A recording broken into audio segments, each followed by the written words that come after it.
Hello folks, today I'm showing you a project I took on recently.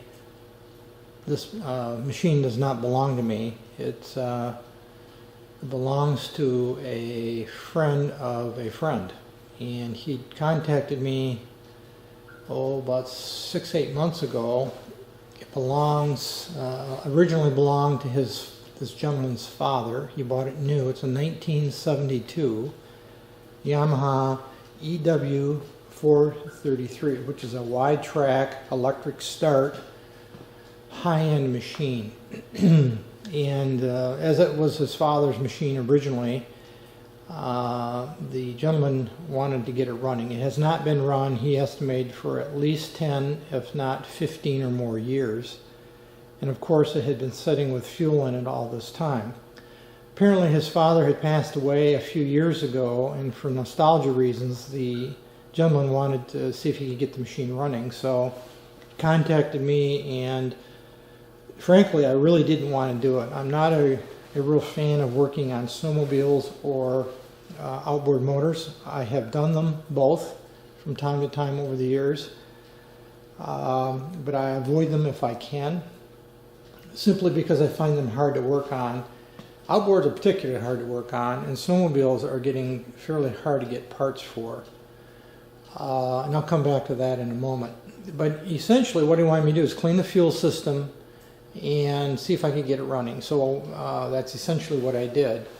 The fuel tank, as you can see there at the rear of the machine, was about a third full of fuel. So I had removed the tank and flush it clean, and then I replaced the vent lines. You can see the vent lines right there, and then the fuel line leading from the fuel tank up to the carburetor. There's a little closer shot of the carburetor. It's a Keyhen diaphragm style carburetor. It's fairly complex. I did take it off, and I was amazed at how clean it was. It was very clean inside. I had virtually no residue or varnish from fuel. I'm not sure why that was, unless it essentially drained out. It's the fuel line that comes up there, and you can see it goes into the right side, and I don't know whether the fuel just drained back, perhaps. I'm not that familiar with these carburetors, and I'm much more familiar with the Mikuni float bowl style, which in fact most of the snowmobile manufacturers or engine manufacturers, including Yamaha, moved to later on. In fact, I think around this vintage, early 70s. Nonetheless, I took it apart, and that carburetor is layered here, and there's gaskets and diaphragms and seals and little tiny O-rings in there, and I had it all apart and cleaned it, even though it was quite clean, as I indicated. Most of the parts are not available for that carburetor anymore. I did some checking, at least through Yamaha and Yamaha dealers. Perhaps they could be found on eBay. Probably be expensive, though I didn't put any effort into that. I just cleaned it and put it back together, and it doesn't leak. So the fuel tank was cleaned, the fuel lines and the vent line was replaced, and I put new spark plugs in it. I greased the front spindles, I greased the rear axle, main bearing in the rear axle. The bogey wheels, it does have bogey wheels, are sealed. And it's electric start, and it does not have a battery. So I ended up jump starting it off my portable power pack. There's a little bit better shot of under the hood. Let me move around here. It does not have a battery in it right now, and I have not been able to locate an original type battery for this, though I'm sure you can probably come up with something that will work. The battery typically sits in the box here. Here's a positive lead and a negative lead. It's got a transmission. It's in neutral right now, but it's got a high, and then you have to fiddle with it a little bit and come back into low. High, neutral, and then low. That's a nice feature because you can run it at idle and rev it up without having to block up the track when you put it in neutral. It's a very high-end machine. I might have alluded to that already in its day. A wide track, single sprocket drive. It's got bogey wheels, so it's going to be a little bit of a rough ride. To be honest about it, it was very hard to start, and I was concerned about that. It's a 72. It's got, I think, 2,600 miles on it. Hasn't been run a lot in the last decade or two, because I was concerned about the lower end crank seals.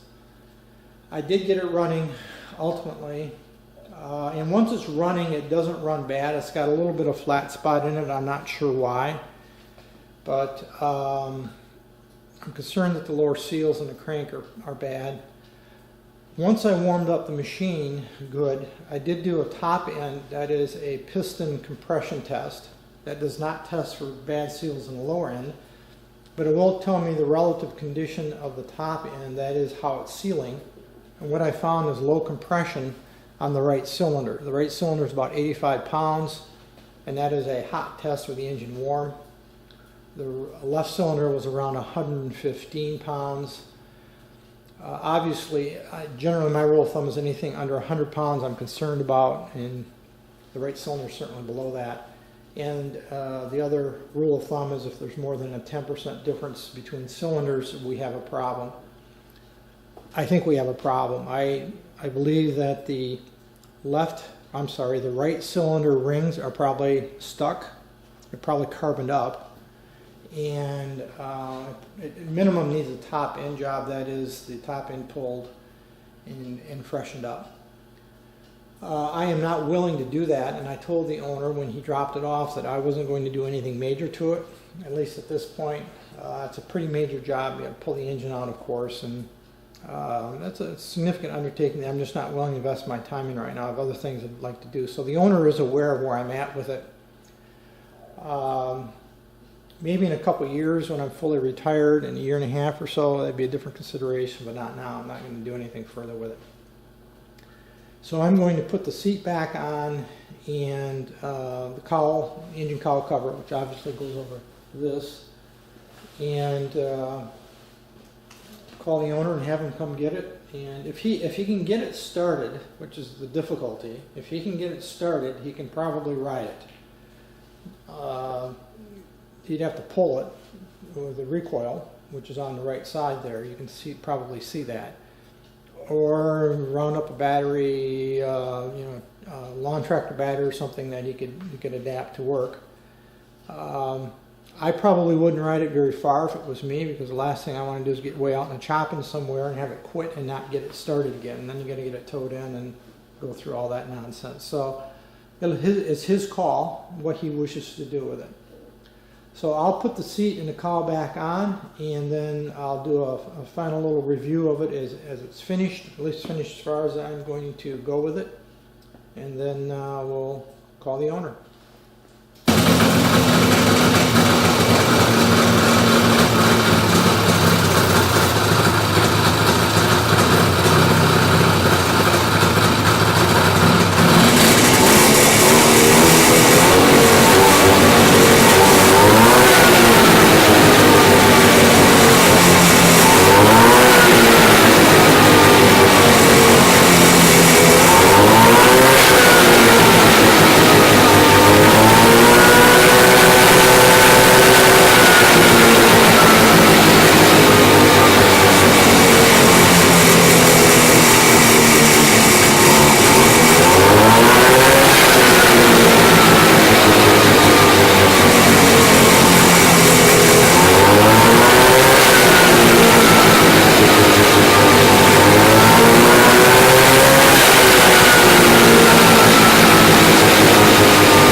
case any of you are wondering, I was not running this snowmobile in an enclosed building.